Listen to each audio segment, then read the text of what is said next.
कैसे हैं आप लोग? ठीक हैं।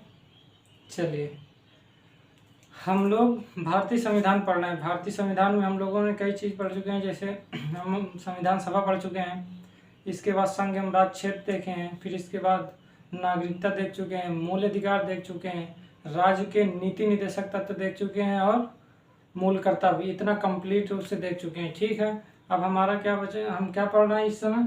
इस समय हम पढ़ रहे हैं संघ सरकार भाग 5, जिसमें कार्यपालिका देख रहे हैं। कार्यपालिका में भी अगर डिवाइड किया जाए तो हम राष्ट्रपति देख रहे हैं। ठीक है, तो हम लोग राष्ट्रपति इस समय वर्तमान में पढ़ रहे हैं। ठीक है, इससे पहले आप राष्ट्रपति के 2 वीडियो पढ़े हुए हैं, उसको देख लीजिएगा, फिर इसको शुरू करिएगा। ठीक है, क्योंकि 2 वीडियो में अनुच्छेद कुछ पहले वीडियो में बताया गया है, फिर सेकेंड वाले वीडियो में भी कुछ अनुच्छेद बता दिए गए हैं। ठीक है, तो आप लोग उसको पढ़ लीजिएगा, फिर इसके बाद इसको शुरू करिएगा। ठीक है, चलिए, हम इससे पहले क्या क्या देख चुके हैं इसको देख लेते हैं। हम इससे पहले सबसे पहले वीडियो में केवल शब्दावली देखे थे कि कार्यपालिका में कौन कौन सी शब्दावलियाँ काम आने वाली हैं। उसको देखने के बाद हम लोग आगे शुरू किए थे राष्ट्रपति से, जो 52 से 62 तक जो अनुच्छेद थे, सामान्य रूप से देख लिए थे कि 52 से 62 तक में क्या कहा गया है। ठीक है, कि अनुच्छेद 52 में कहा गया राष्ट्रपति होगा, फिर अनुच्छेद 53 में शक्तियाँ हो गया, अनुच्छेद 54 में निर्वाचक मंडल, अनुच्छेद 55 में प्रक्रिया, इस तरह सभी अनुच्छेद देख लिए थे, 1 वर्ड के रूप में सभी देख लिए थे। फिर इसके बाद हम जो कल शुरू किए थे, इसके बाद कुछ अनुच्छेद शुरू किए, जैसे अनुच्छेद 52 में क्या कहा गया है। अनुच्छेद 53 नहीं किए थे, क्योंकि अनुच्छेद 53 में शक्तियाँ थी और शक्तियाँ बड़ी हैं, तो इसलिए उसको पूरा अलग से बताया जाएगा। ठीक है, अनुच्छेद 54 देखे थे, निर्वाचक मंडल। 55 नहीं देखे थे, क्योंकि निर्वाचन की रीति है, उसको भी अलग देखेंगे। प्रक्रिया है, नीति है, रीति है, ठीक है, उसको अलग से देखेंगे। और अनुच्छेद 56 हम लोग देखे थे कि पदावधि है कि 5 वर्ष के लिए रहेगा, उससे पहले भी त्यागपत्र दे सकते हैं, उपराष्ट्रपति देंगे, इसको भी देखे थे। इसके बाद हम लोग ये देखे थे क्या ये अनुच्छेद 57 में कि क्या ये दोबारा चुने जा सकते हैं, तो चुने जा सकते हैं, इसके बारे में भी हम लोग देख चुके हैं। ठीक है, इसके बाद हम लोगों ने अनुच्छेद 58 देखे थे। अनुच्छेद 58 में क्या कहा गया था? अनुच्छेद 58 में योग्यताएं बताई गई थी कि राष्ट्रपति बनने के लिए क्या क्या ये योग्यताएं व्यक्ति के अंदर होनी चाहिए, उसके बारे में बताया गया था। जैसे कि वह भारत का नागरिक होना चाहिए। दूसरी बात कि जैसे भारत के नागरिक होने के साथ साथ उसे 35 वर्ष की आयु भी पूर्ण किया होना चाहिए। और लोकसभा, तीसरा ये कहा गया था कि लोकसभा का सदस्य बनने के लिए, निर्वाचित होने के लिए उसके अंदर जो योग्यता जो वहाँ के सांसदों की होनी चाहिए, वही इसके अंदर भी होनी चाहिए, जो मतलब जो राष्ट्रपति बनेगा उनके अंदर भी होनी चाहिए। इसलिए लोकसभा के सदस्य होने के लिए योग्य होने चाहिए। ठीक है, ये चीज़ बताया गया था। आज हम लोग शुरू करें अनुच्छेद 59, जिसमें राष्ट्रपति के ये बताया गया है कि शर्तें क्या क्या हैं। थोड़ा सा शर्त हम इससे पहले भी देखे थे, आज उसको पूरा कंप्लीट करते हैं। ठीक है, तो आज हम लोग शुरू करेंगे, शुरू नहीं करना, आज हम लोग शुरू करेंगे अनुच्छेद 59। ठीक है, इसमें क्या कहा गया? राष्ट्रपति की शर्तें बताई गई हैं। ठीक है, कि राष्ट्रपति बनने के लिए कुछ शर्त बताई गई हैं, तो उसको अगर कंप्लीट कर लेंगे तो वो राष्ट्रपति बनने के लिए योग्यताएं और शर्तें थोड़ा सा सेम ही है, लेकिन योग्यताएं होती है व्यक्ति के अंदर नहीं तो होनी चाहिए। ठीक है, मतलब व्यक्ति के अंदर नहीं तो उसके ये होना चाहिए, भारत का नागरिक हो, लोकसभा का सदस्य होने के लिए योग्य होना चाहिए, और 35 वर्ष की आयु पूर्ण किया। शर्तें के मतलब कुछ उस पर शर्त भी लागू होती हैं। जैसे पहली शर्त ये कह दिया गया कि वो संसद के किसी भी संसद या विधानमंडल का सदस्य नहीं होना चाहिए। ठीक है, विधानमंडल का क्या होना चाहिए? सदस्य नहीं होना चाहिए, ये चीज कह दिया गया, सदस्य नहीं होना चाहिए। ठीक है, इसमें विधानसभा भी आता है और विधान परिषद भी। जहाँ जहाँ विधान परिषद है, हर जगह तो है नहीं, मतलब हर राज्य में तो है नहीं। संसद मतलब हो गया राज्यसभा और लोकसभा। ठीक है, सदस्य नहीं होना चाहिए। राष्ट्रपति बनने के लिए यह शर्त है कि संसद या विधानमंडल का सदस्य नहीं होना चाहिए। इसके आगे आप ये लिखेंगे कि संसद या विधानमंडल का सदस्य नहीं होना चाहिए, लेकिन यदि वो सदस्य हैं, ठीक है, संसद या विधानमंडल के सदस्य हैं, मान लेते इनके सदस्य हैं, ठीक है, तो वो क्या होंगे? जिस दिन से शपथ लेंगे, ठीक है, शपथ जिस दिन से लेंगे उस दिन से इनकी जो सीट होगी, जिस सीट पर ये होंगे वो रिक्त हो जाएगी। ठीक है, आप अगर ये बात संसद या विधानमंडल के सदस्य नहीं होने चाहिए, ये कह दिया गया है कि राष्ट्रपति संसद या विधानमंडल का सदस्य नहीं होने चाहिए, ये शर्त है। ठीक है, लेकिन यदि वह संसद या विधानमंडल के किसी भी सदन का सदस्य है तो जिस दिन से वो शपथ लेगा, राष्ट्रपति के बनने के लिए जो शपथ ली जाएगी, ठीक है, अभी हम बाद में देखेंगे, जो शपथ लेगा, जैसे ही वो शपथ लेगा उस दिन से संसद या विधानमंडल की वो सीट जिस पर वो बैठा हुआ था वो सीट उस दिन से खाली हो जाएगी, ठीक है, रिक्त हो जाएगी। कोई परेशानी तो नहीं है। इसका सामान्य से मतलब होगा कि जिस दिन वो शपथ लेगा उस दिन से उसकी कोई भी सीट अगर भरी हुई है वो जिस पर बैठा हुआ वो खाली हो जाएगी, ठीक है, इसको लिख लीजिएगा। आगे देखें, ये है हमारा, अच्छा इसी का सेकंड पॉइंट थोड़ा देख लेते हैं, इसको रफ कर दें थोड़ा सा नीचे, इसको रफ कर देते हैं थोड़ा सा।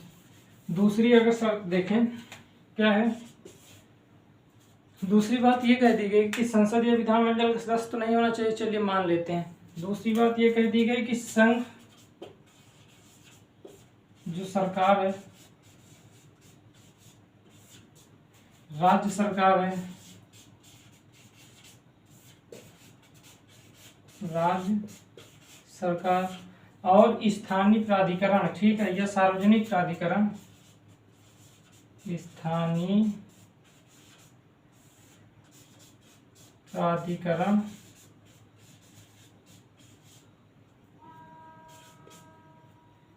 प्राधिकरण या सार्वजनिक प्राधिकरण, ठीक है,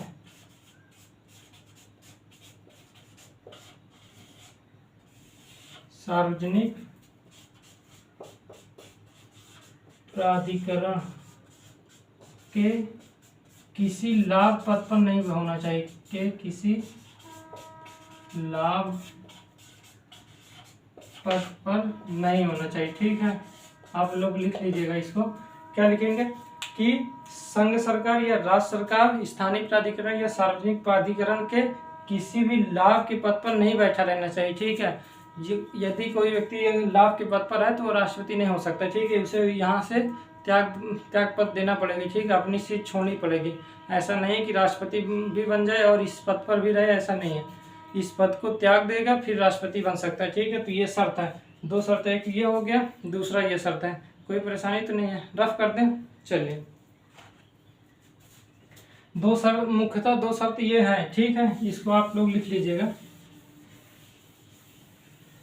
तीसरा अगर देखें, ये इस शर्त में नहीं था, बाद में 1952 में एक मतलब राष्ट्रपति प्रेसिडेंशियल इलेक्शन, अभी अनुच्छेद जब 55 पढ़ेंगे तो वहाँ देखेंगे राष्ट्रपति चुनाव अधिनियम आया था, ठीक है, प्रेसिडेंशियल इलेक्शन एक्ट आया था 1952 में आया था, ठीक है। 1952 में एक शर्त ये जो मतलब पहले 1952 में ये कहा गया था कि दो व्यक्ति क्या होने चाहिए, पहले समर्थित होने चाहिए, फिर बाद में 10-10 किया गया, फिर इसके बाद 50-50 कर दिया गया, ठीक है। 50 व्यक्ति क्या होंगे, प्रस्तावित करेंगे और 50 व्यक्ति क्या करेंगे, 50 व्यक्ति का मतलब उनके जो वोटर्स होंगे, ठीक है, समर्थित, कोई भी नहीं, जनता नहीं समर्थित कर सकती, समर्थन का मतलब होता है जो उनके वोटर्स होंगे, ठीक है,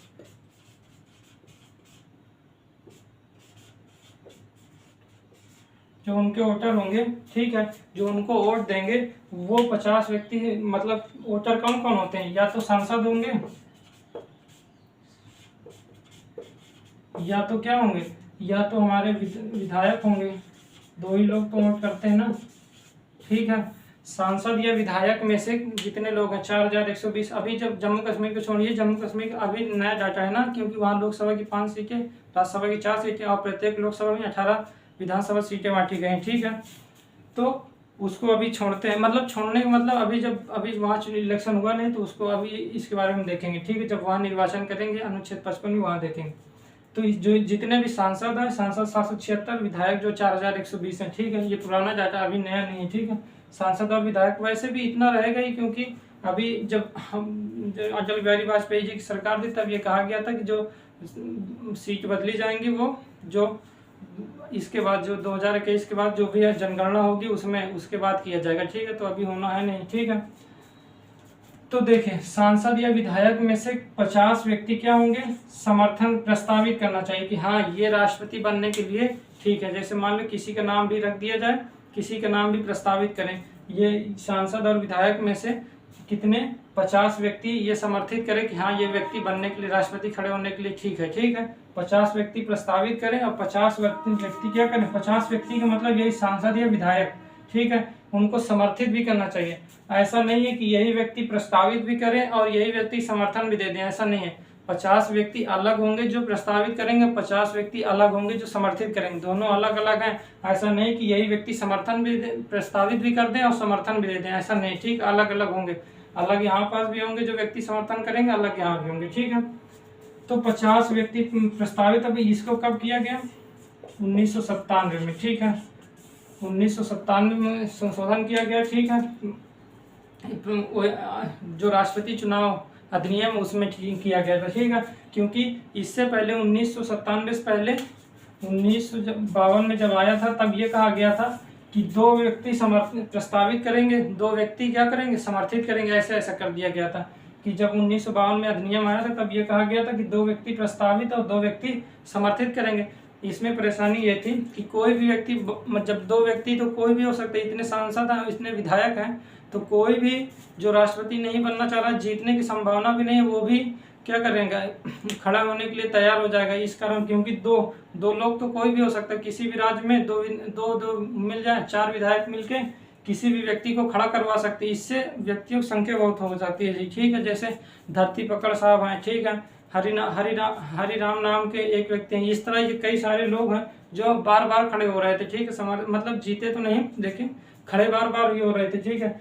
इसके बाद जब 2-2 में बहुत परेशानी होने लगी तो बाद में 1974 में फिर से संशोधन किया गया, ठीक है। 1974 में कह दिया गया नहीं 10-10 व्यक्ति होंगे। अब 10-10 व्यक्ति का मतलब 10 लोग प्रस्तावित करेंगे, 10 लोग समर्थित करेंगे, लेकिन कुछ लोग फिर भी लड़ते ही रहे, जिसके कारणवश 1997 में ये कर दिया गया कि 50 प्रस्तावित होंगे और 50 समर्थित। तो अब थोड़ा मुश्किल है, ठीक है, लेकिन 100 लोग को करना क्या बड़ी बात है, ठीक है। 8,000 लोगों में से 100 लोग को कोई भी कर सकता, मतलब कोई तो नहीं कर सकता, ठीक है। 4,000 8 में नहीं, 4,120 वो हैं और 776 ये, तो जितने भी हो जाएं तो उतने लोगों, 4,000 में से अगर करना हो तो कौन सी बड़ी बात है 100 लोगों को समर्थन लेना।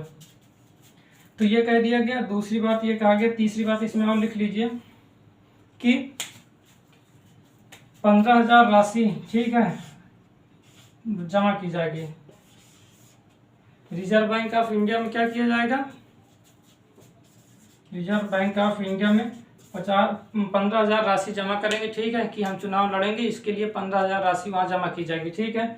ये 15,000 राशि नहीं जीतने पर मिलेगी, लेकिन उसके लिए जितने भी मतदान दिया जाएगा उसका 1/6%, 1/6% क्या होना चाहिए, उनको मत मिला होना चाहिए, तभी ये राशि वापस होगी, नहीं तो आरबीआई क्या करेगा, ये राशि वापस नहीं करेगा। जैसे देखिए 15,000 मान लेते हैं कि 2 व्यक्ति खड़े हुए हैं, ए और बी, ठीक है, ए और बी 2 व्यक्ति खड़े हुए, ये दोनों ही 15,000 आरबीआई में जाकर जमा कर दिए। आरबीआई में कितने जाके 15,000 राशि जमा कर दिए, 15,000 राशि जमा कर दिए। मान लेते हैं कि कितने 70% वोट मान लेते हैं पड़े, ठीक है, 70% वोट पड़े, जिसमें से 1/6 है, उसमें से मान लेते हैं इनको 5% मिला और पूरा 65% इनको मिल गया, ठीक है। चूंकि इनको 1/6% वोट नहीं मिले, इस कारणवश इनकी जो 15,000 राशि होगी, ठीक है, 15,000 राशि आरबीआई अपने पास रख लेगा, ठीक है, वो नहीं देगा। इसके लिए जरूरी है कि ये राशि दोबारा मिले, न जीतने पर भी मिले। इसके लिए जरूरी है कि जितना भी मत पड़ा है उसका 1/6% उस व्यक्ति को मत में मतलब समर्थन में प्राप्त होना चाहिए, उनका मतदान हुआ हो, उस व्यक्ति के पक्ष में मतदान किया गया हो, ठीक है। पर कोई परेशानी तो नहीं है। पहले, इससे पहले था जब ये संशोधन नहीं होता तब 2500 था, ठीक है, 2,500 तब उतना ही जमा किया जाता था, बाद में इसको बढ़ाया गया 15,000 कर दिया गया, ठीक है। तो ये हमारी शर्तें थी, कोई परेशानी तो नहीं, लिख लीजिएगा। इतना लिखना था, जितना ये बताया गया इतना लिखना था। 2 वो पॉइंट हो गए, 2 ये हो गए, तो इसको लिख लीजिएगा, ठीक है, रफ कर देना। चलिए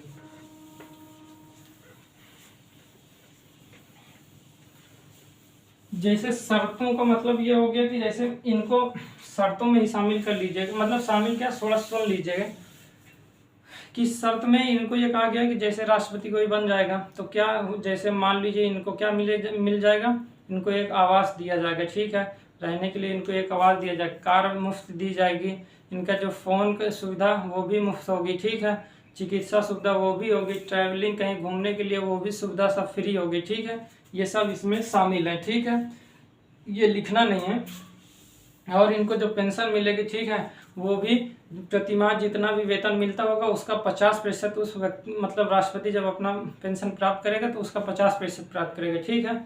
जैसे मान लेते हैं 100 रुपये मिलता है तो उसका 50% 50 रुपये, ठीक है, तो 50 रुपये उसे मिलेगा।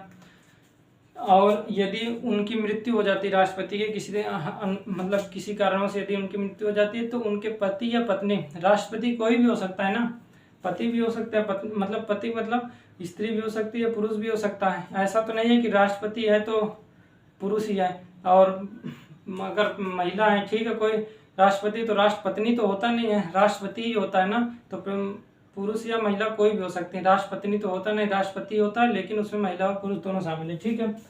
तो इसमें यह कहा गया कि उनके पति या पत्नी क्या हो गए, उनकी मृत्यु के बाद उनकी जितनी भी पेंशन मिल रही होगी उसका आधा प्रतिशत मिलेगा, ठीक है। जैसे 50% दिया जा रहा था पेंशन के रूप में तो 25% दिया जाएगा।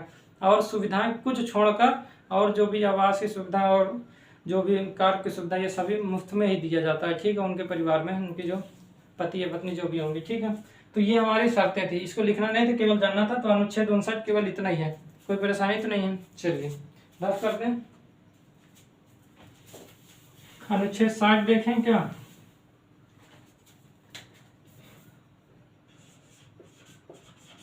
अनुच्छेद 60 क्या कहा गया इसमें, इसमें शपथ के बारे में कहा गया है। शपथ या प्रतिज्ञान कुछ भी कहें, बात वही है, मतलब बात वही है, थोड़ा थोड़ा अंतर है इन शब्दों में। कोई भी शब्द पूर्ण रूप से समानार्थी नहीं होते हैं, ठीक है, कोई भी हिंदी में कोई भी शब्द पूर्ण रूप से समानार्थी नहीं होते हैं, ठीक है। तो मतलब थोड़ा बहुत अंतर तो सिर्फ जैसे मिथ्या और झूठ, ये कुछ बातें इनमें सेम होंगी, झूठ और मिथ्या में। जैसे जल और पानी, इनमें कुछ बातें सेम होंगी, मतलब कुछ विशेषताएं सेम होंगी। ये पूर्ण रूप से समानार्थी कोई भी हिंदी में शब्द होते ही नहीं, ठीक है। क्योंकि अगर पूर्ण रूप से समानार्थी होंगे इसका मतलब यही हो जाएगा कि तो दो शब्द क्यों प्रचलित है, एक ही शब्द प्रचलित होना चाहिए। तो ये दोनों थोड़ा थोड़ा अंतर है, इसको देखें।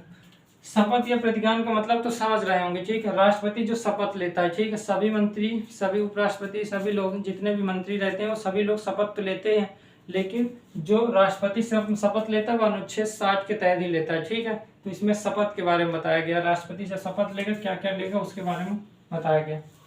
राष्ट्रपति शपथ क्या लेगा, राष्ट्रपति शपथ ये कहते हैं कि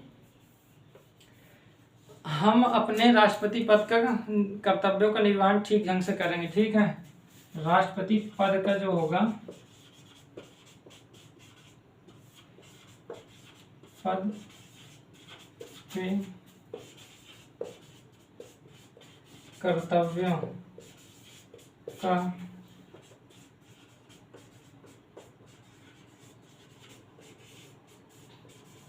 ठीक ढंग से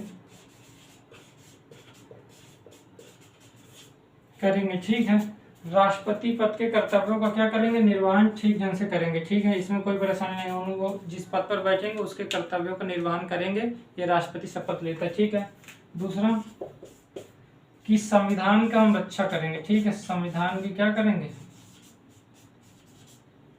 रक्षा करेंगे, संरक्षक करेंगे, ठीक है, रक्षा करेंगे, ठीक है। कि संविधान की जो मूल धारणा है वो ना बदल जाए, ठीक है, उसके हम संरक्षण करें, संविधान का संरक्षण करेंगे। इसका मतलब ये संविधान का संरक्षण किस प्रकार कि उनकी जो उद्देश्य है वो उनका कोई हनन ना किया जा सके, ठीक है। तो उसकी रक्षा कौन करेगा, मतलब प्रतीक के रूप में तो ये होता नहीं, तो सुप्रीम कोर्ट करता ही है, लेकिन प्रतीक के रूप में कौन होते हैं, राष्ट्रपति होते हैं, ठीक है। वो संविधान की शपथ भी लेते हैं, मतलब शपथ में संविधान की रक्षा की शपथ लेते हैं, ठीक है। तीसरा ये कहा गया है कि हम जनता की सेवा में हमेशा क्या रहेंगे, तत्पर रहेंगे।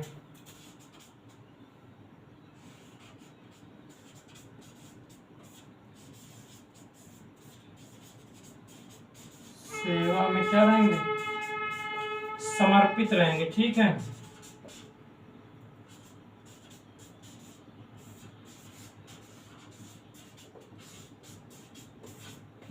जनता की सेवा में सदा समर्पित रहेंगे, तो यही शपथ लेते हैं, ठीक है। राष्ट्रपति कर्तव्यों का निर्वहन, संविधान की रक्षा और जनता की सेवा में सदा समर्पित रहेंगे, ये राष्ट्रपति के अनुच्छेद 60 के तहत लेता है।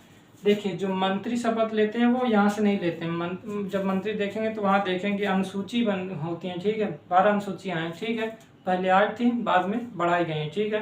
तो उस अनुसूची में एक अनुसूची है, उस अनुसूची के अनुसार क्या किया जाता है, जो मंत्री होते हैं वो शपथ लेते हैं। लेकिन जो राष्ट्रपति है वो अनुच्छेद 60 के तहत, उपराष्ट्रपति भी अभी एक अनुच्छेद आएगा उसके तहत लेता है, तो अभी वहाँ देखेंगे। तो अनुच्छेद 60 में इतनी बातें कही गई, कोई परेशानी तो नहीं। रफ कर दें क्या? चलिए,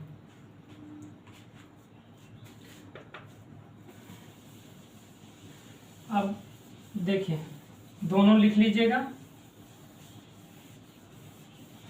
राष्ट्रपति देखिए प्रतीक तो होता है ये देश का, ठीक है। संवैधानिक प्रमुख होता है।